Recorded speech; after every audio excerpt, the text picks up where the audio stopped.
Deontay Wilder Tyson Fury. The rise and inevitable fall of Deontay Wilder. June 9, 2021. Leave a comment. Follow us on Twitter by Damian Poole. 35-year-old American heavyweight, Deontay the Bronze Bomber Wilder, 44-1-1-41 COS, has had a dramatic career as of date. From the highs of becoming world champion in 2015 to the dramatic defeat at the hands of Tyson the Gypsy King Fury in 2019.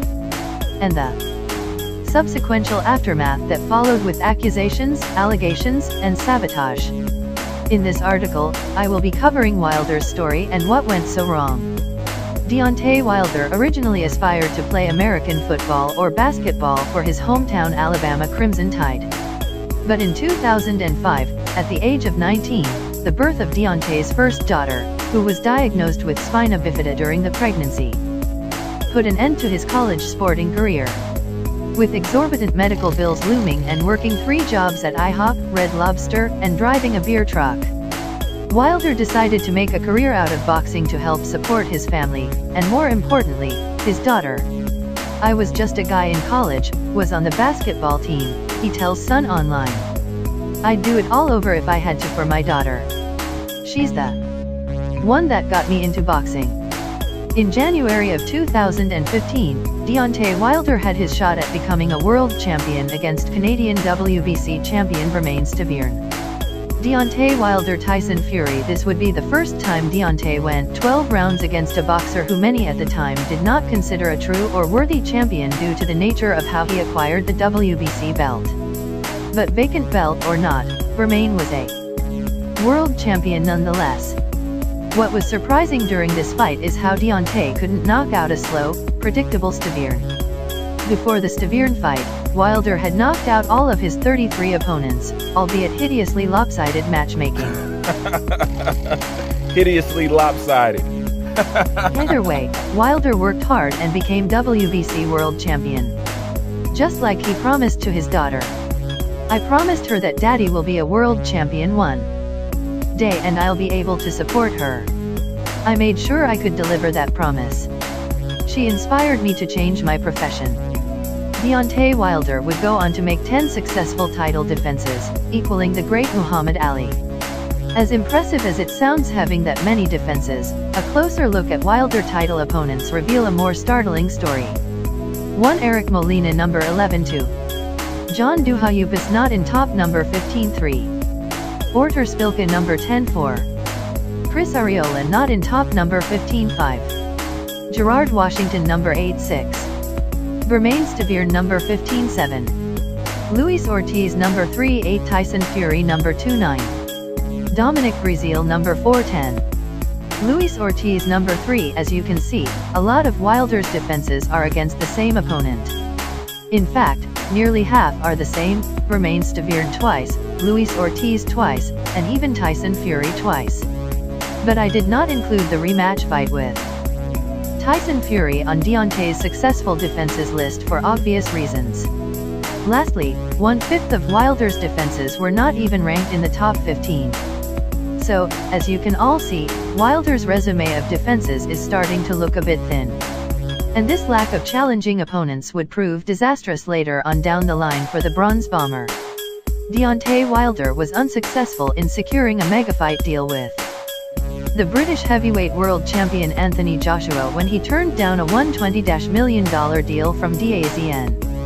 Deontay Wilder Tyson Fury and then previously failed to sign a contract that Wilder himself agreed to from Etihad's Matchroom Promotions for $15 million. And going back as far as 2017, Wilder was demanding a ridiculous 50-50 split.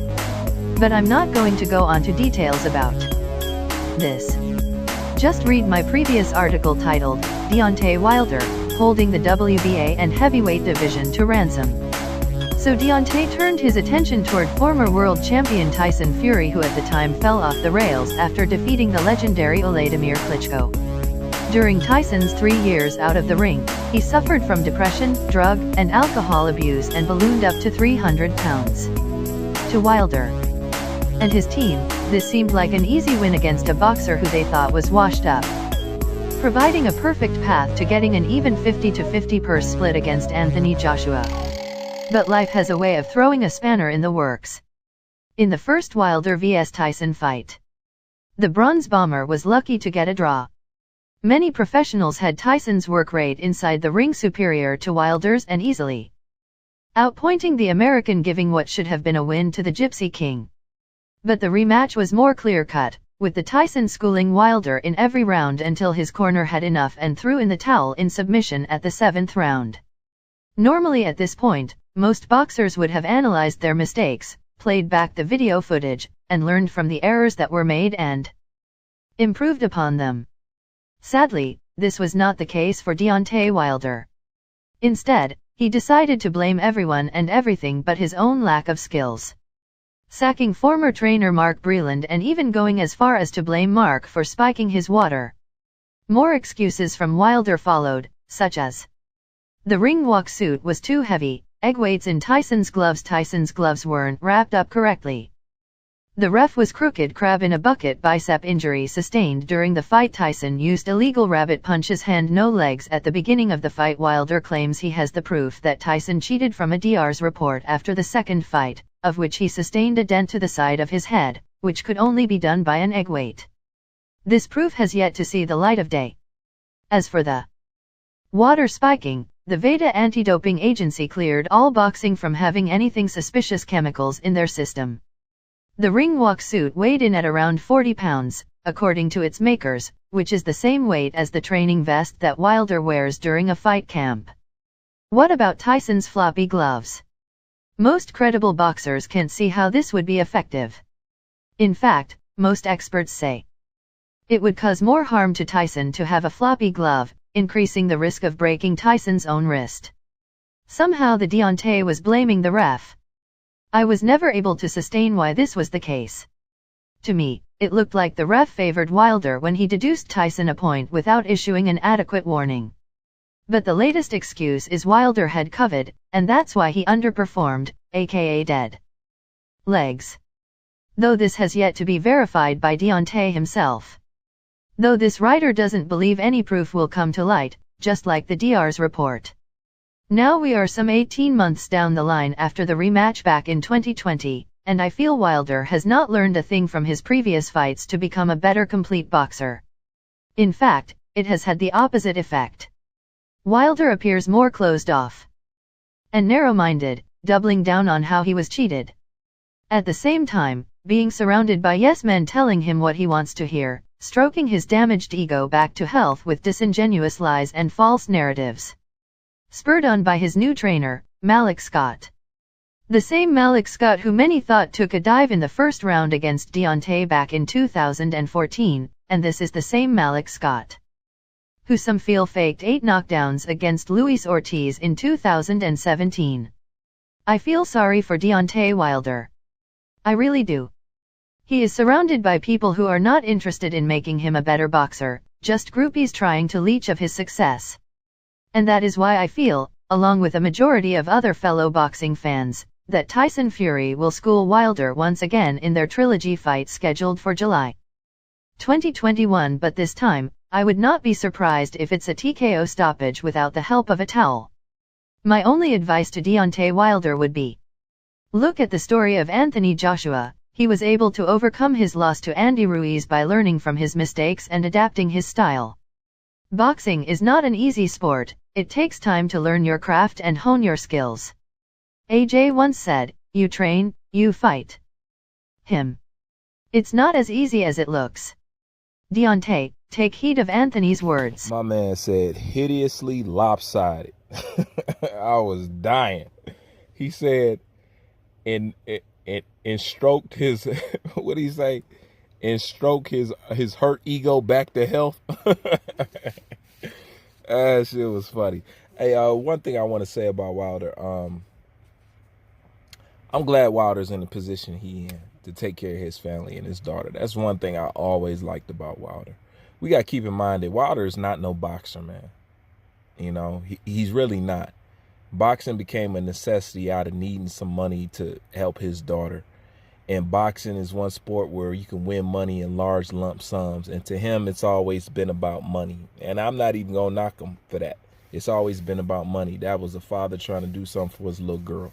you know, and she sent him on the right path, obviously, because even though Wilder is not a boxer, look where he landed. But then again, we didn't have any other people to help us out, you know, in that category. You know, we lacking, but that's exactly how it is. But other than that, yeah. Hold on, this is my sister. Sorry, I want to come say hi to my friend real quick. How you doing? How you doing? I'm good. Hey, because I was saying, I met her whole family. You know, remember, you could just come say hi to her real quick. Yeah. Okay. Yeah. And you can get back on the phone. I'm just going to finish the house. Nah, I'm going to take these people with me. I'm getting behind exclusives. Hi, how are you? I'm good. How are you? Good, Rochelle. Rochelle? Nice to meet you, too. You haven't met my brother? I know her whole family. You met my brother. That's my lovely brother. That's Shell. How you doing, Shell? That's your other sister. No. All right. I got you. Okay, I'm about to finish talking to her. Okay.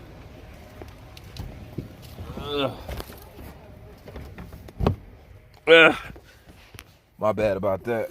My sister just came in from out of town. But anyways, that's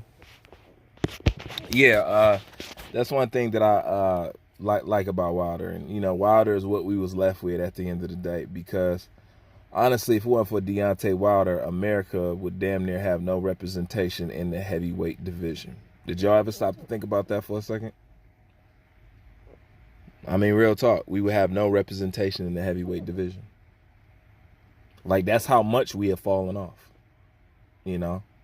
So I always believe in giving positives while I give people negatives, you know? I don't like always to beat up on nobody like that. But one thing that I've always told you Wilder fans, I told y'all, when they turn back the pages of history, how many times have I said this? When they turn back the pages of history and they look at this man's record, it's going to be one of the most biggest laughing stocks in boxing. I told y'all this. This is just the beginning. Just wait till he retired. Just wait till he don't boxing no more. It's really the shit really going to hit the fan at the end of the day. But Wilder's goal was always money and taking care of his family. And if that was it, then he achieved it. And he did what he was supposed to do. Fuck boxing fans. We ain't about nothing anyway. And we damn sure ain't loyal. Anyways, that's my little side thoughts on it. I wish I had a little bit more, but I'm going to bed. All right, Bruce Wayne, I'm out.